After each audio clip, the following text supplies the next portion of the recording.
Hi pilots, I hope all's well. So we're going to go and test fly my paramotor. If you remember the last video, I've just changed the exhaust. Sadly the weather was a bit rubbish, so it's been quite difficult to get a flight until recently. So we'll go fly this bad boy and make sure all's okay. I also in this video want to discuss a more serious topic. You come in? Come on in.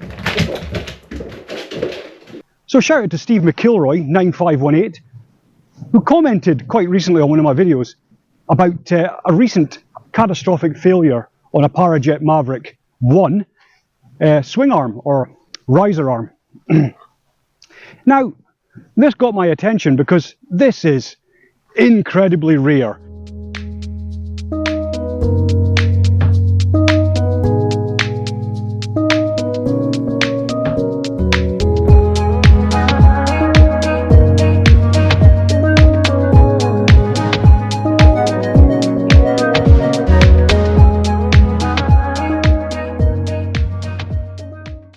Hi everyone. So after posting my previous video, Tom King got in contact with me. Now Tom is the pilot whose harness arm I've been talking about failed in flight. So I've since pulled the video and I've republished it with a bit more meat on the bone after my discussion with Tom. So Tom, really appreciate you getting in contact with me, and thanks very much for sharing your journey, shall we call it. You can see Tom on Instagram, so follow him. So Tom and I had a pretty open and honest conversation, which was quite refreshing actually. And he pointed out basically that the failure occurred in flight after conducting some pretty high G manoeuvres, pretty much barrel rolls, stated in Parajet's safety bulletin that they've recently put out. And also to make clear that the secondary safety harness built into this protected the pilot and he was able to land. So the safety system kicked in and helped out greatly. Tom couldn't stress enough also the fantastic customer service that he received from Parajet, especially Tom and Dan at Parajet. And I can relate to that because I bought a Maverick this year, and yeah, I agree, the customer service at Parajet is just second to none. So in the interest of safety, Tom has very kindly sent me a number of pictures of the failed swing arm, harness arm, and has given me permission to use them in this video. So thanks again, Tom. So for those of us that received the safety bulletin, I don't think you should be overly concerned, and that's just my opinion. It's also backed up by Parajet's safety bulletin in the fact that it's an extremely rare and quite unique failure. And they've been using these swing arms, harness arms, on a number of their paramotors since 2012. And I've had no recorded failures on them. And that's why I, personally, am not overly concerned about this. And we'll fly later on. So, let's go fly. And I'll kind of show you how they're made and why that backs up why I, personally, am not concerned. In Tom's case, Parajet took away his paramotor for testing, and they gave him a brand new Maverick 2 system, which he's very happy about. And also, let's be honest, I need to test my exhaust. So let's get in the air. Right then, here we are. So, it's a bit of a, yeah, I'd say it was about 5-6 miles per hour winds, gusting 8. So we're going to go for it. So let's get this flying contraption in the air.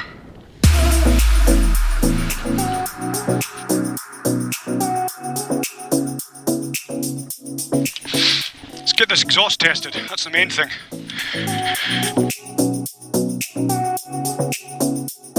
Well, my wing's blowing about a bit, I'll just sort that.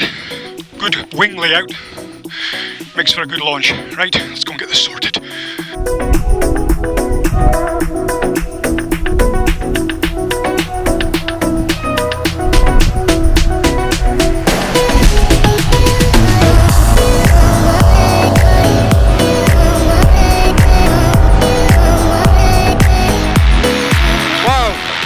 What a view! What a view!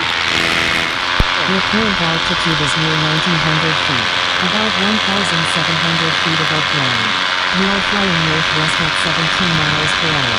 The wind is coming from the northwest, your 10 o'clock, at 10 miles per hour. Takeoff is 1.2 miles away towards your 6 o'clock.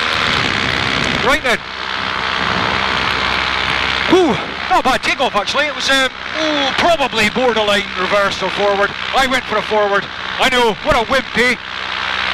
I should have just went for a reverse. Practice makes perfect and all that bash. But I didn't. I went for a forward. But it was fine. Literally my wing was in and one step and I was in the air, so not bad at all. So this is a great flight to test my exhaust, make sure everything's A-OK. Engine sounds quite smooth actually, I'm quite happy with that. It was running a little bit lean, so I turned the old screw a bit, and oh, here's a video on how to do that.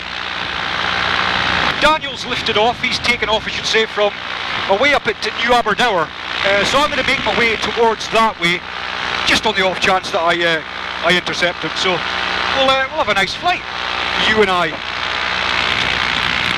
What a view, what a view.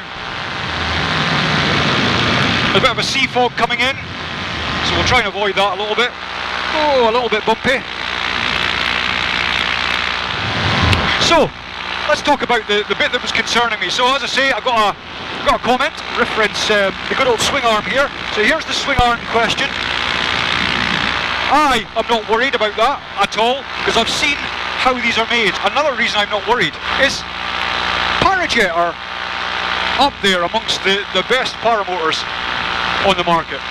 The amount of engineering that goes into these swing arms is phenomenal. These are made from aircraft aluminium, so not just standard aluminium that you can find in the old sheet metal workshop. These are made from an aircraft aluminium. It's like more like an alloy. Now, what's the difference between aircraft alloy aluminium and standard aluminium? Well, an alloy has a lot of additives put into it. So it's got stuff like copper, zinc, magnesium, and the other thing as well, these swing arms are CNC machined from a billet of aluminium, of this aluminium that's made, making it incredibly strong.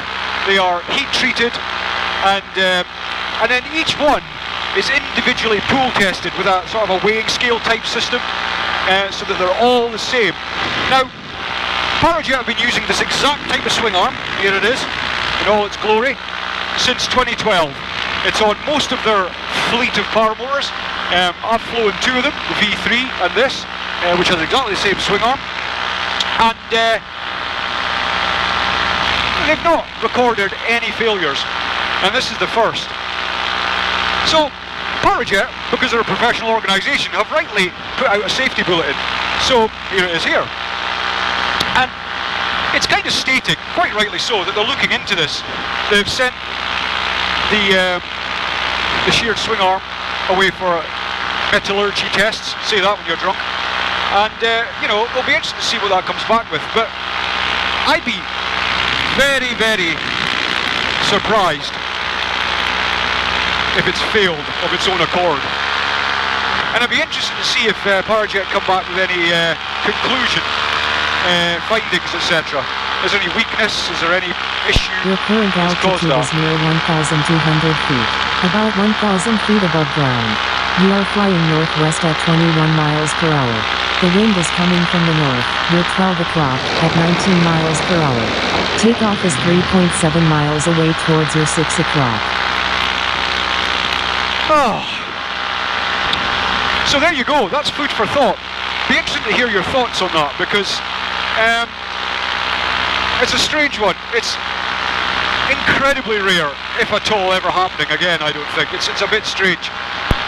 And you can tell what Maverick is. A Maverick 1 because it's got these type of mullions on there. It's the same type of structure. It's not a Maverick 2, so you can't blame, you know, new production, because the Maverick 2 has a slightly different looking swing arm and has soft slings on there, that same as what's on here. So it's definitely not a Maverick 2, definitely a Maverick 1, as per the safety bulletin. So interesting. These are tough as nails. So, made of aluminium alloy, aircraft grade, made from a billet as well, so, and heat treated, CNC machined, effing tough. so these are more than up to the task. Has this worried me in any way, shape or form? Absolutely not. Not at all, not one bit. I am confident by looking at the way these are made. I've been flying this type of swing arm for ages and I've never had any problems. So nothing worries me whatsoever. I'm going to get a little bit of height because these wind turbines are giving me a little bit of a B downy. Oh, there we go. Oh.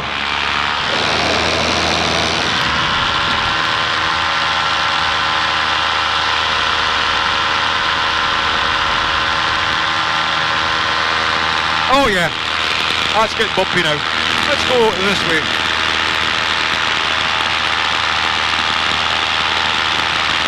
So there you go. That's my thoughts. As you can see, not bothered, not scared at all. And it shouldn't stop anybody buying a Parajet Maverick, for example, Maverick 2. Any of the Parajet paramotors, because they're fantastic. I love them. I've got a soft spot for them. Okay, I'm biased, but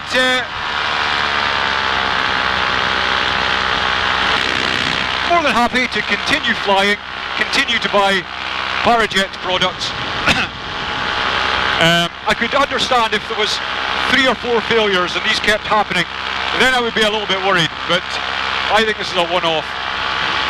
Excuse me. Oh.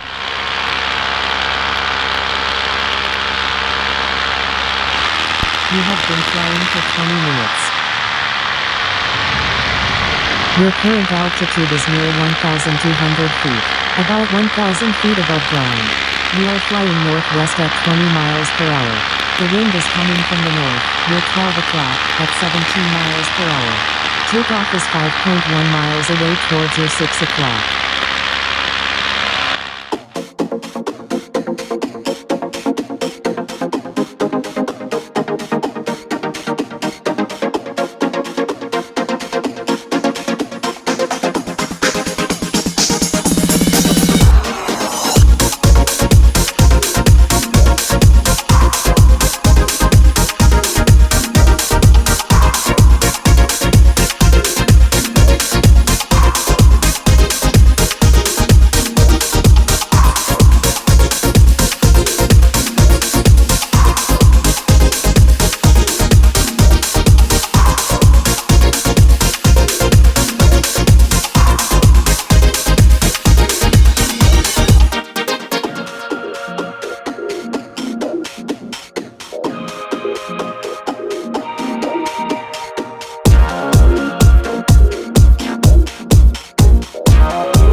I thought he was at the shops.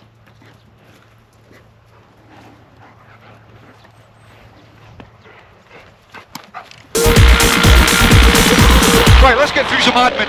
Tom Wagstaff, you won the gin cockpit a couple of videos ago. I'm going to give you another month, and if I don't hear from you, I'm afraid I'm going to have to re-raffle. So watch the space. Hopefully you'll get in touch with me, buddy. Email me. Shout out to Scott Cochran. He contacted me a couple of videos ago, and I've been in contact with him ever since. So good luck, buddy, with your kiting, etc. It's the first start of paramotoring. In a year's time, you'll be going, my God, I remember when I was kiting.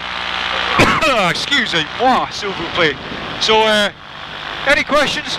You know where to find me.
Well everyone, oh, enjoyed that flight actually.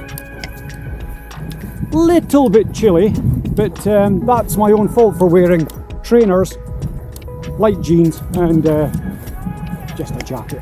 Keep flying everybody, keep it real, and I'll see you in the next video.